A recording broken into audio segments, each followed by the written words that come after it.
Bonjour les amis, Namasté, c'est Lucas pour un nouveau podcast. Alors aujourd'hui, on va parler du Sri Lanka. 7 choses à savoir avant de partir ou ne pas partir. Peut-être que vous hésitez. Alors que vous vouliez y aller dans le cadre de vacances, ce que j'appelle vacances pour moi, c'est court, 1 semaine, 2 semaines, 3 semaines, ou dans le cadre d'un voyage prolongé, 1 mois, 2 mois, 3 mois, 1 an, pourquoi pas. Eh bien, on va passer en revue cette chose, alors certaines importantes, d'autres moins, d'autres positives, négatives, bref, la liste est bien entendu non exhaustive. Alors pourquoi je vous parle du Sri Lanka? Eh bien tout simplement parce que j'y suis allé en 2018 dans le cadre d'un congé sabbatique. Donc pour vous remettre dans le contexte, 2018, j'étais salarié, employé de bureau, j'en ai un peu eu ras-le-bol. J'avais envie de voyage, j'avais envie d'Asie, un peu de liberté, donc j'ai tout plaqué à part boulot. Et je suis parti seul en sac à dos en Inde, au Sri Lanka, en Thaïlande, Malaisie, Philippines, etc. Et donc, je vous fais une petite série de vidéos sur tous les pays que j'ai traversés pour passer en revue 7 choses à savoir. Allez, on commence. Première chose à savoir, c'est pas la plus rigolote, mais il faut savoir que au Sri Lanka, la situation politique est tendue. Alors, ça ne va pas forcément impacter les étrangers, les touristes, mais mieux vaut le savoir. Je vous donne un exemple. Moi, quand j'ai débarqué, c'était en fin octobre 2018 et la veille de mon arrivée, il y a eu une crise politique majeure. Alors, je ne vais pas entrer dans les détails, mais en gros, le président a limogé le Premier ministre pour mettre en place un homme qui n'était pas très aimé par la population. Le Premier ministre en place ne voulait pas partir. La situation était très tendue. Quand je suis arrivé, il y avait des flics, des soldats armés partout. C'était à deux doigts de s'enflammer. Bon, il ne s'est rien passé, heureusement. Mais il faut savoir qu'il y a une situation tendue au-delà de cette crise politique qui a fini par s'atténuer. Bon, après, je n'ai pas tout suivi en détail, mais qui est liée à la guerre civile qui a ravagé le pays. Alors, je ne me rappelle plus, ça a commencé dans les années 82, 84, je crois. Ça s'est terminé vers 2008, 2009, il me semble. Et donc, une guerre, on va dire, ethnique, religieuse, entre les Singalais, les bouddhistes majoritaires, et les Tamouls hindous. Donc voilà, il y a une situation tendue. Puis il y a eu aussi en 2019 des attentats islamistes contre la minorité chrétienne qui est, malgré cet attentat, qui est aussi persécutée par la majorité bouddhiste. Et donc voilà un peu le contexte du pays. Et puis actuellement, dernièrement, on a eu affaire à des problèmes de stock de nourriture, d'inflation, etc. Donc voilà, c'est un pays, il est sûr pour le tourisme, ne vous inquiétez pas, vous pouvez y aller. Par contre, il faut savoir que la situation politique est quand même tendue depuis de nombreuses années et qu'à tout moment, ça peut déraper. Donc renseignez-vous un peu avant d'y aller, mais bon, ne vous inquiétez pas non plus trop pour ça. Deuxième chose à savoir sur le Sri Lanka, eh bien c'est vraiment pour moi l'un des pays avec les plus beaux paysages que j'ai pu voir.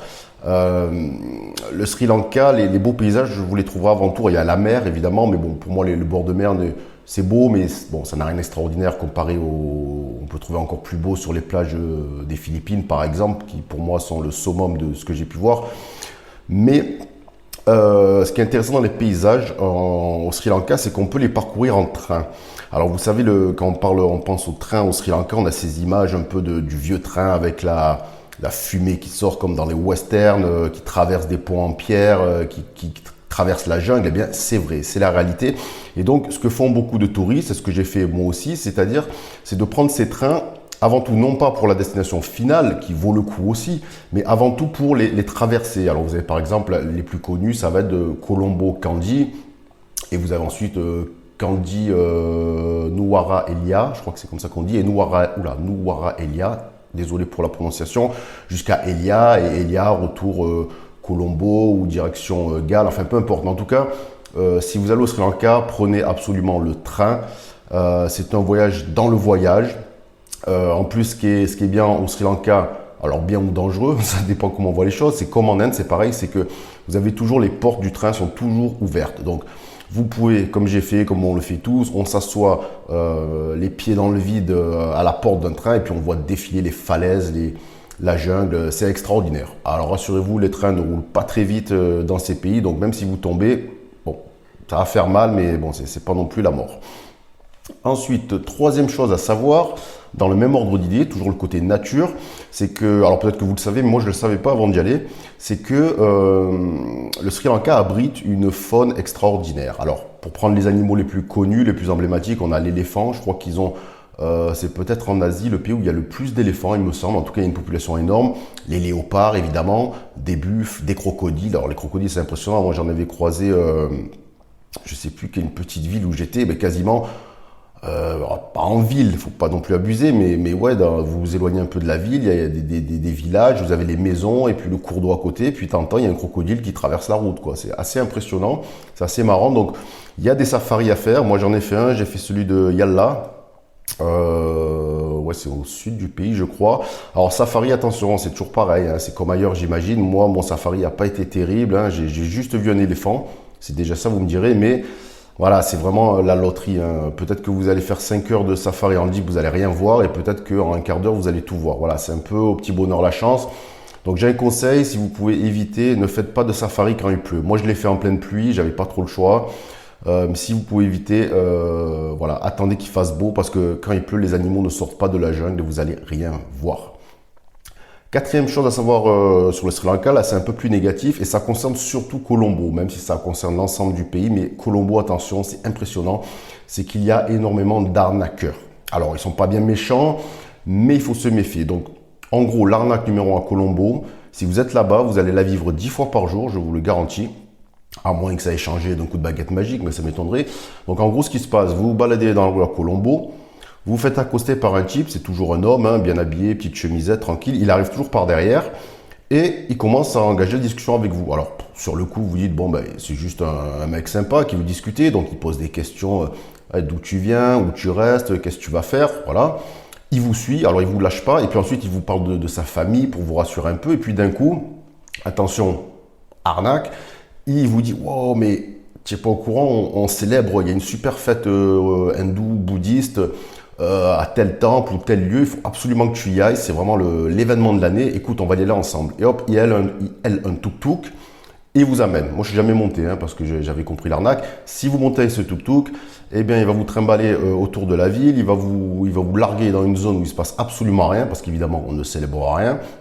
Et ensuite, eh ben, ils vont, le tuk-tuk et son complice, évidemment, et ils vont vous demander de raquer, ils vont vous faire payer une somme mirobolante pour rien. Et donc, voilà, vous êtes sous pression et certains craquent et payent. Donc, faites gaffe, quand un inconnu vous aborde dans la rue au Sri Lanka, avec le profil type, c'est vraiment un homme en chemise entre 30 et 50 ans. Ils ont tous le même profil. Méfiez-vous. Parlez demi-taille lui, il n'y a pas de souci, mais au bout d'un moment, dès qu'il vous parle d'événements, de célébrations, dites-lui ciao, bye. Et attention, c'est des coriaces, ils ne vous lâchent pas.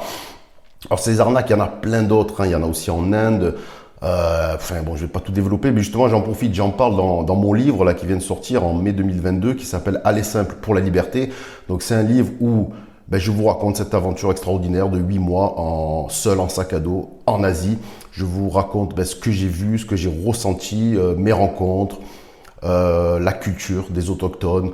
Et c'est aussi un livre qui est un peu, j'allais dire, une réflexion sur nos modes de vie, nous en Occident, en France.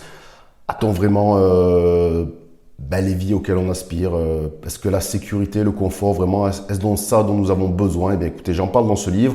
Si vous rêvez d'un tel voyage, eh bien, je vous conseille sa lecture. Ça va peut-être vous inspirer, vous donner le déclic et puis surtout vous permettre d'apprendre, vous donner une première approche de ce que vous allez pouvoir trouver, des galères, les rencontres que vous allez faire, etc. Donc, je vous mets le lien dans la description. Allez simple pour la liberté. On enchaîne. 5e chose à savoir.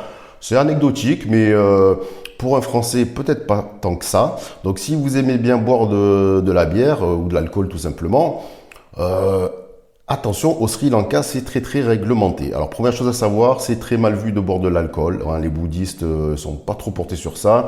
Vous avez aussi pas mal de musulmans au Sri Lanka, donc eux non plus, évidemment. Donc, à la différence de certains pays comme l'Inde, qui est aussi très très religieux, où l'alcool est un peu tabou, au Sri Lanka, par contre, on n'en vend pas de partout. C'est-à-dire que vous allez, alors dans un pub, un bar, bien sûr, il y en a. Encore faut-il trouver des pubs au Sri Lanka, il n'y en a pas tant que ça, comparé à d'autres pays. Par contre, voilà, vous allez au supermarché, à la Lime du coin, non, il n'y a pas d'alcool, on n'en vend pas. Ils en vendent uniquement dans des espèces de liquor store, comme on pourrait appeler, comme on en voit aux États-Unis. Donc, c'est des petites baraques grillagées, cachées, souvent à l'écart des grandes rues. Et donc, il faut aller acheter là. Voilà, c'est un peu... l'alcool est autorisé, mais c'est très réglementé, on n'en trouve pas partout. Voilà, c'est comme ça. Sixième chose à savoir, alors dans le même ordre d'idée, c'est que de ce que j'ai vu, alors peut-être je me trompe, après je ne suis pas resté non plus 10 ans là-bas, mais c'est que la vie nocturne, si vous allez au Sri Lanka, c'est vraiment les paysages, hein. Si vous voulez une vie nocturne de fou, allez plutôt en Malaisie, allez aux Philippines, allez en Thaïlande. Mais au Sri Lanka, c'est pas fou. C'est quand même un pays assez traditionnel, assez pauvre encore. Donc dans des villes comme Colombo, Kandy, bon, il y a des trucs, mais c'est pas fou. Voilà, il y a pas des pubs, des soirées à tous les coins de rue. Voilà, et si vous imaginez aussi, je parle pour les hommes, rencontrer des femmes, ne rêvez pas, hein, c'est comme en Inde, hein, c'est des pays traditionnalistes, c'est pas la Thaïlande, hein. Donc si vous voulez faire la fête, ça va être un peu chaud, ne misez pas trop sur le Sri Lanka, mais c'est pas grave, ce pays a d'autres avantages énormes. Septième et dernière chose à savoir, eh bien, c'est très ressemblant à l'Inde. Alors, évidemment, de par sa géolocalisation, puisque vous ne l'ignorez pas, le Sri Lanka, ben, finalement, on regarde une carte, c'est un peu comme la Corse par rapport à la France, c'est pareil. Donc, ethniquement, dans une moindre mesure, un peu au niveau de la religion, ça y ressemble pas mal. Et vous verrez, si vous connaissez l'Inde, au niveau des villes, justement, c'est là où je veux en venir, c'est quand même assez le bordel, hein. Vous avez des marchés partout, ça klaxonne tout le temps, c'est l'anarchie. Donc, Colombo, pour moi, j'y suis resté quand même au moins 10 jours, mais bon, pour des raisons diverses, j'en parle dans mon livre, hein, c'était plus pour des raisons de... Enfin bon, bref, on va pas rentrer dans les détails, mais bon, c'est assez le bordel, donc ça peut être très épuisant pour ceux qui n'y sont pas habitués. Si vous avez fait, par exemple... Alors, si vous avez déjà fait, comme moi, Bombay ou Delhi, c'est bon, là, vous êtes prêts, vous pouvez aller n'importe où dans le monde, vous ne serez pas choqué. Maintenant, si vous avez jamais voyagé en Asie, vous débarquez à Colombo, c'est plus calme que Bombay ou Delhi quand même, hein, déconnons pas. Mais voilà, c'est assez agressif, donc préparez-vous. Voilà, c'est terminé.